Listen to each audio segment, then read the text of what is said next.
नहीं नहीं, एकदम ठीक है अभय जी। मैंने आज जो सोचा है कि आप लोगों को अधिक से अधिक बोलने का मौका दूंगा और आपको बोलना है। मैं बड़ी विनम्रता से आपको यह कहना चाहता हूं, अभी 1 मिनट रुकिए साहब, जो हाथ उठा रहे हैं आप बोलिएगा। मैं विनम्रता से यह कहना चाहता हूं, मैंने क्यों कहा आपको ओवैसी की भाषा, जरा सुनिए ध्यान से। अभी सुप्रीम कोर्ट ने इलेक्टोरल बॉन्ड को अनकॉन्स्टिट्यूशनल डिक्लेयर किया।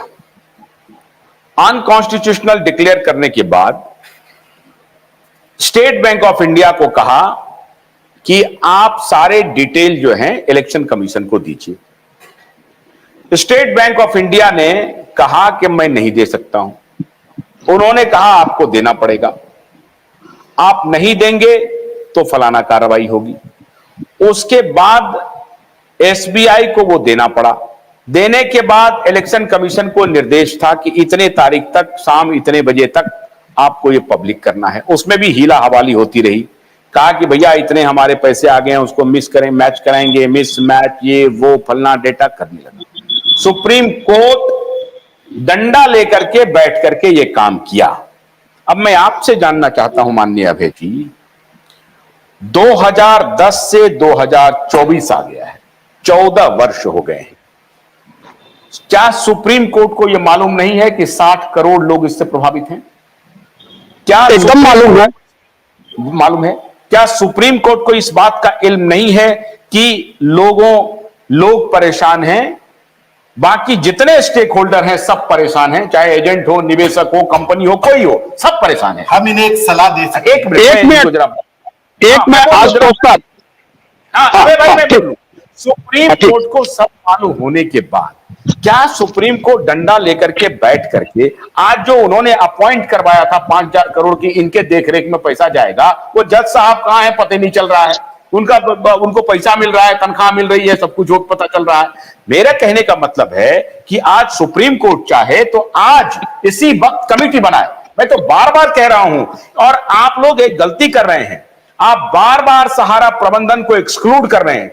मैं बार बार कह रहा हूं कि सहारा प्रबंधन को इंक्लूड कीजिए, उनको साथ में लीजिए, सरकार के कमिटी साथ में लीजिए, इन्वेस्टर्स की तरफ से आए, एजेंट की तरफ से आए, और एक बेहतर कोऑर्डिनेशन कमेटी बने और उसका टाइम बॉन्ड फ्रेम कर दे सुप्रीम कोर्ट। आज का आज समाधान होगा कि नहीं होगा? कर्नल साहब बताइए। हाँ, बता रहा हूं, इन्हें कोर्ट में सुझाव देना चाहिए। हाँ, कि अभी सरकार को समस्या हो रही चिन्हित करने का, वो तय है ना, तो सरकार ही एक पब्लिश करे लिस्ट। हाँ, कि ये व्यक्ति है निवेशक, हाँ, इतना निवेश किया है इस साल में और पैसे लेने, हाँ, और वो चेक करे, हाँ, उस अनुसार, हाँ, जिसका नाम उस लिस्ट में है, हाँ, उसे तो पैसा मिलने में सरकार को भी दिक्कत नहीं है। हाँ, नहीं दिक्कत जिसका है। लिस्ट में नाम नहीं है वो आवेदन करे कि हाँ, भाई हमने भी निवेश किया, अपना कागज लेके पहुंचे। तो ये कोर्ट में एक PIL दाखिल कर सकते हैं। हाँ, सरकार के पास हम ये सुझाव भेज देंगे अपनी तरफ से। हाँ, ये आसान तरीका। ये देखिए, ये साहब देखिए, PIL दाखिल करने की बात अब आ गई।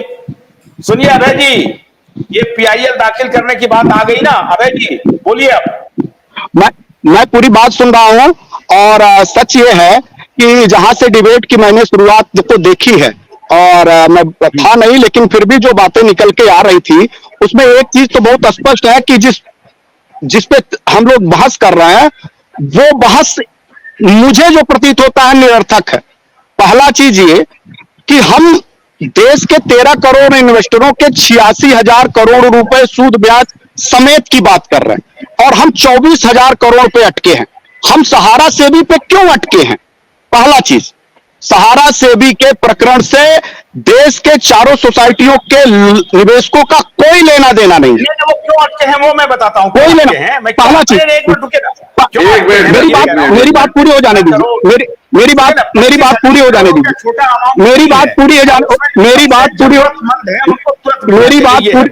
आशुतोष सर मेरी बात पूरी हो जाने दीजिए। सहारा और सेबी का विवाद एक अलग प्रकरण है। देश के लगभग 1 करोड़ से ऊपर निवेशकों ने, 1 करोड़ मैंने इस नाते आंकड़े में कहा है कि हो सकता है मेरी गिनती कम हो, हालांकि मुझे गिनती का आभास ना हो अमित शाह जी की तरह, मैं उतना ज्ञानी नहीं हूं, लेकिन 1 करोड़ से ज्यादा लोगों ने केंद्रीय रजिस्ट्रार सोसाइटी भारत की सरकार, माननीय सुप्रीम कोर्ट और तमाम जांच एजेंसियों को दिया है। और उसके बाद हमने उन सभी लोगों को सिर्फ एक मांग करी है, जिसके अंतर्गत ये देश में इतने बड़े आंदोलन की नींव पड़ी है, कि देश के सोसाइटी में लगे हुए चारों सोसाइटियों से, जिसकी गवर्निंग बॉडी केंद्रीय रजिस्ट्रार सोसाइटी है, वो सहारा प्रबंधन तंत्र पे एक्शन ले और उनके निवेशकों का पैसा सूद समेत वापस कराए। अब उसमें सेबी कहां आ रही है? पहली चीज, सेबी से हमने कोई मांग नहीं करी और ना हमारे किसी टीम के इन्वेस्टर ने कभी मांग किया।